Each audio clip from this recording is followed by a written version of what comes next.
नाजरीन, जैसा कि आप जानते हैं कि इस वक्त पाकिस्तान में कियामत सा मंजर है। हर तरफ सैलाब ने तबाही मचा रखी है। कई लोगों के जानवर डूब रहे हैं, कई सदियों पुराने गांव सफाई हस्ती से मिट गए हैं और कहीं सड़कों पर खड़ी कीमती गाड़ियां यूं बह रही हैं जैसे कागज की कश्तियां हों। ऐसे नाजुक हालात में जब हर कोई मायूसी और बेबसी का शिकार है तो एक खबर पूरी दुनिया के लिए उम्मीद की किरण बनकर सामने आई है। ये खबर किसी आम रहनुमा की नहीं बल्कि अफ्रीका के बहादुर लीडर इब्राहिम ट्राओरे की है। उन्होंने पाकिस्तान को एक ऐसा मंसूबा बताया है जो न सिर्फ इस बढ़ती हुई तबाही को रोक सकता है बल्कि लाखों मासूम जिंदगियां भी बचा सकता है।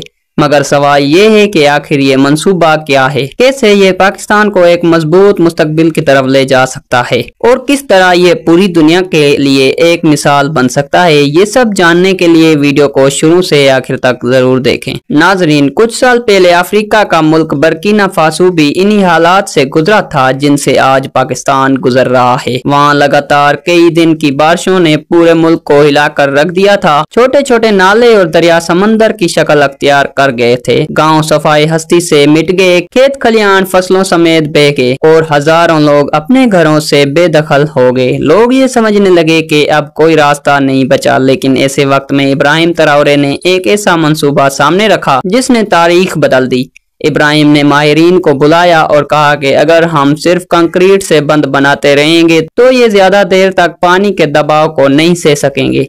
पानी की शिद्दत इतनी ज्यादा थी कि सीधी मार खाने वाली दीवारें ज्यादा देर कायम न रह पाती। उन्होंने एक अनोखा मगर साइंसी मशवरा दिया, कंक्रीट के साथ पुराने टायरों का इस्तेमाल किया जाए। उस वक्त ये ख्याल अजीब लगा, लेकिन अमली तौर पर जब इस पर काम शुरू हुआ तो सब लोग हैरान रह गए। टायरों की खासियत ये है कि ये दबाव को बराह रास्त जज़ब करते हैं। जब पानी पूरी शिद्दत से किसी दीवार से टकराता है तो आम दीवार एक झटके में मार सहती है और अक्सर कमजोर पड़ जाती है, लेकिन अगर वही दीवार टायरों से बनी हो तो पानी की मार बराह रास्त नहीं लगती। टायर झटका अपने अंदर जज्ब करके उसे तकसीम कर देते हैं। यूं दबाव बिखर जाता है और दीवार कायम रहती है। यही वजह थी कि बर्किना फासो के बंद आज तक कायम हैं और बारिशों के बावजूद सैलाब को काबू में रखते हैं। पहले पहले लोगों ने सोचा कि पुराने टायर आखिर किस काम आ सकते हैं, ये तो सिर्फ कचरे में पड़े रहते हैं या जला दिए जाते हैं, लेकिन इब्राहिम ने उन्हें कीमती हथियार बना दिया। जब टायरों को एक खास तरतीब के साथ दीवार में रखा गया और उनके अंदर कंक्रीट भरा गया तो वो लोहे और पत्थर की दीवार से भी ज्यादा मजबूत साबित हुए। और सबसे बड़ी बात कि ये कम खर्च मंसूबा था। बर्किना फासो की मिसाल ने दुनिया को ये सिखाया कि अगर फजूल चीजों को सही जगह इस्तेमाल किया जाए तो वो कुदरती आफात से लड़ने का जरिया भी बन सकती हैं। उस वक्त हजारों टन पुराने टायर कचरे में जाया हो रहे थे, लेकिन अब यही टायर मुल्क को बचाने वाली सबसे बड़ी ढाल बन गए। इस मंसूबे की कामयाबी के बाद इब्राहिम ट्राओरे ने कहा कि तरक्की पजीर ममालिक को ये मॉडल अपनाना चाहिए क्योंकि ये सस्ता भी है और माहौल दोस्त भी। अब यही मशवरा इब्राहिम ने पाकिस्तान को दिया है। पाकिस्तान हर साल शदीद बारिशों और दरियाओं के तोयानी से दो चार होता है।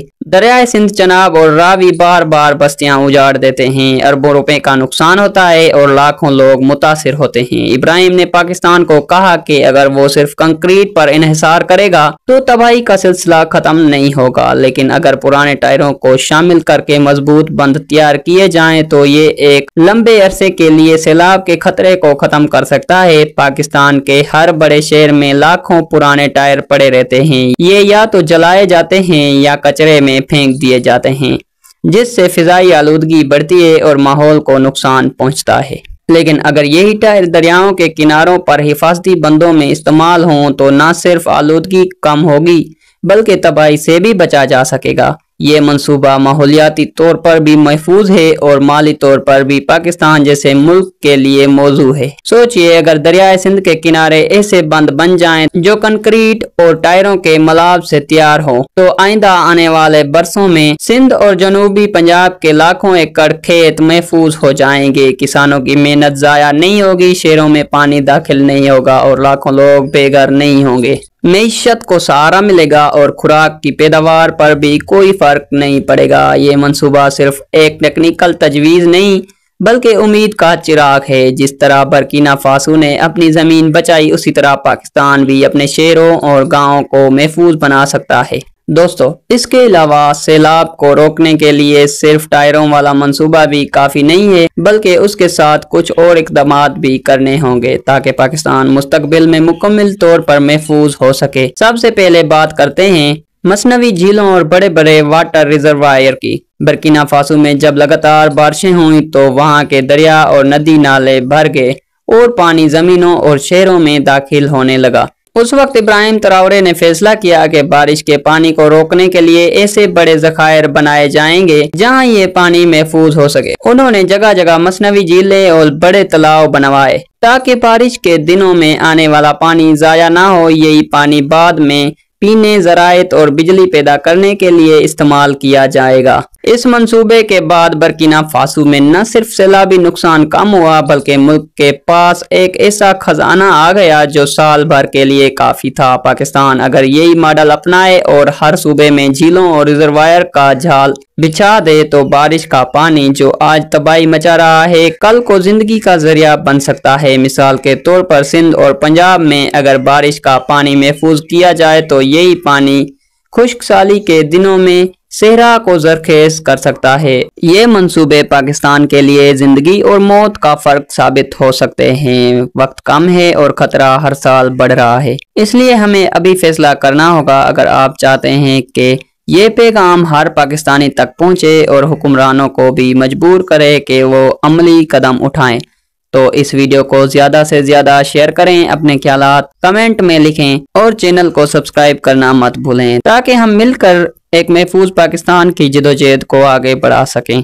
याद रखें, ये लड़ाई सिर्फ पानी से नहीं बल्कि अपनी आने वाली नस्लों को बचाने के लिए है और ये लड़ाई हम सबको मिलकर लड़नी है। Thank you so much.